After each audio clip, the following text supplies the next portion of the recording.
Programme में एक बार फिर खुशामदीद नाज़रीन। बैरिस्टर सैफ साहब की गुफ्तगू आपने सुनी। इस वक्त इख्तियार वली खान साहब हमारे साथ मौजूद हैं, उनसे गुफ्तगू करेंगे। इख्तियार साहब, बहुत शुक्रिया सर वक्त निकालने का। सबसे पहले तो ये बताइएगा कि कल सर एक खान साहब का बयान यकीनन आपकी नज़र से भी गुजरा होगा। उन्होंने पार्टी रहनुमाओं को कहा है कि वो इस्टेब्लिशमेंट के साथ बातचीत ना करें, और इसी के साथ साथ एक बयान जो हुकूमती रहनुमा है उनका ये भी आ रहा है कि अगर खान साहब हाल ही में कुछ ट्वीट्स ना करते तो शायद हालात मुख्तलिफ होते। आप क्या समझते हैं, खान साहब ने पार्टी रहनुमाओं को रोका है, तो क्या इससे पहले वो पार्टी रहनुमा इस्टेब्लिशमेंट के साथ राब्ते में थे, और आप इससे इत्तफाक करते हैं कि वाकई अगर खान साहब ट्वीट्स ना करते तो आज हालात कुछ मुख्तलिफ होते? बिस्मिल्लाहिर्रहमानिर्रहीम। बहुत शुक्रिया नादिर गुरमानी साहब। ये इमरान खान को पहली दफा ये स्टेटमेंट नहीं दे रहे हैं, ये इससे पहले भी वो दे चुके हैं जी। अगर आपको याद हो तो जब उन्होंने अवाइल में परवेज खटक की ड्यूटी लगाई, उस साथ में एक कमेटी बनाई कि ये एस्टेब्लिशमेंट से बात करेंगे। फिर उसके बाद उन्होंने कहा कि मेरी बनाई हुई कमेटी से कोई बात नहीं करे, अगर किसी ने कोई बात करनी है मुझसे करे जी।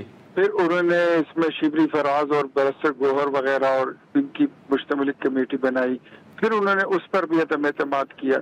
फिर उसके बाद आजम स्वाति की कमेटी बनाई कि वो बात करेंगे एस्टेब्लिशमेंट से, फिर उस पर भी एतमाद कर दिया। अब आज जो वो ये कह रहे हैं, मेरे ख्याल में ये डायरेक्टली वो अलीमा खान पर एतमाद कर रहे हैं। अच्छा, कि उन्होंने अपनी बहन पे भी उन्हें कोई एतमाद नहीं। इमरान खान को अपने अलावा किसी पर एतमाद नहीं है, वो खुद परस्त और खुद पसंद इंसान है, अपने अलावा वो अपनी जात से वो बाहर नहीं निकलते। तो ये कोई नई बात नहीं है, अरे पुरानी डायलॉग है और दोबारा ये रिपीट किए जा रहे हैं। और इनसे बंदा ये पूछे कि आपसे एस्टेब्लिशमेंट कब मुतमन्नी है कि वो आपसे बात करे, क्या प्रॉब्लम क्या है एस्टेब्लिशमेंट को कि वो आपसे बात करे, उनकी जरूरत क्या है। वो जो हुकूमत है वो उनके साथ है एक, और एस्टेब्लिशमेंट जो है वो हुकूमत का, रियासत का एक हिस्सा होती है, और इदारा जो है वो रियासत के ताबे होती है। Who the hell are you कि आपके साथ कोई बैठे और बात करे? क्यों? आपके करतूत अच्छे हैं, आपके काम अच्छे हैं, आपके मुल्क के लिए कोई कंट्रीब्यूशन अच्छी है, क्या चीज आपकी अच्छी कि आपके साथ बैठ के बात की जाए? जो आपकी पार्लिमानी कमेटी है उसी के साथ बंदा बात करेगा जो पार्लियामेंट में जितनी जरूरत है, उससे ज्यादा कोई जरूरत ही नहीं है। लेकिन सर उस पार्लिमानी कमेटी से भी तो बातचीत कोई नहीं हो रही ना अभी। सर मैं आपको अपनी संजीदगी बता सकता हूँ कि स्पीकर की बनाई हुई कमेटी आज भी इंटैक्ट है। ठीक है, आपने उसकी तोड़ने का, टूटने का या गैर फाल होने की उसको कोई खबर उसकी नहीं है, वो बिल्कुल फाल है, दैट इज इंटैक्ट। लेकिन इमरान खान को अपनी पार्लियामेंट पे, अपनी पार्लियामेंट के मेंबरान पे कोई एतमाद ही नहीं है।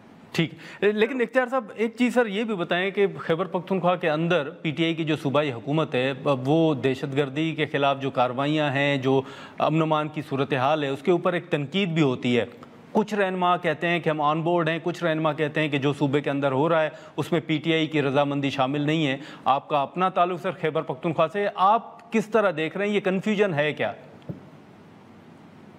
देखिए, एक होता है ना, मतलब एक बड़ा ऑपरेशन जिसको कॉम्बिंग कहते हैं, और वो एक सिरे से दूसरे सिरे तक सारे इलाके को ऑपरेशन क्लीन अप किया जाता है, साफ सुथरा किया जाता है। इस तरह का कोई ऑपरेशन नहीं हो रहा। ठीक है, खैबर पख्तूनख्वा में काइनेटिक तर्ज के ऊपर और कुछ ऐसे इंटेलिजेंट कार्रवाइयां जो हैं वो हुई जा रही हैं। जैसे मैं पिछले दिनों मैं मोहतरम साबिक वफाकी वजीर ख्वाजा साद रफीक साहब हम गए थे बाजौड़ में हम वहाँ पर मौजूद थे कि वहाँ के डिप्टी कमिश्नर ने हमें आके मोबाइल पे एक तस्वीर दिखाई कि बाहर धमाका हो गया है, उसमें एक नौजवान क्रिकेट के मैदान में धमाके में वो तो अब ऐसी जगह पे कार्रवाई करने के लिए किसी ऑपरेशन की करने की कोई आपको मतलब अनाउंस करने की जरूरत नहीं होती है। लेकिन दूसरा कुछ मैं ये भी कहूँगा कि हमारे जितने दोस्त साथी कबाइली अजला के हमारे भाई हैं, बहनें हैं, दोस्त हैं, बेटे हैं, बच्चे हैं, बुजुर्ग हैं, वो ऐसे लोगों को पनाह ना दें कि जिनके पीछे कार्रवाई करनी पड़ती है। वो ऐसे लोगों को अपना मेहमान बना के ना रखें जो हुकूमत को, रियासत को मतलूब होते हैं। तो आपके मुताबिक वो पनाह दे रहे हैं सर? اگر کوئی پناہ دے رہا ہے تو ڈیفینیٹلی اس کے وہ مطلب کوئی پرایا شخص تو نہیں آ سکتا نا. مجھے بتائیے نا، میں نادر گرمانی صاحب، کوئی باہر سے کوئی شخص آ سکتا ہے جس کو آپ پناہ نہ دیں، میں نہ دوں، ہمارے گھر والے نہ دیں؟ وہ کہاں پہ رہ کے کرے گا کارروائی بیٹھ کر؟ کوئی تو پناہ دیتا ہے نا، کوئی تو فیسیلیٹیشن کرتا ہے.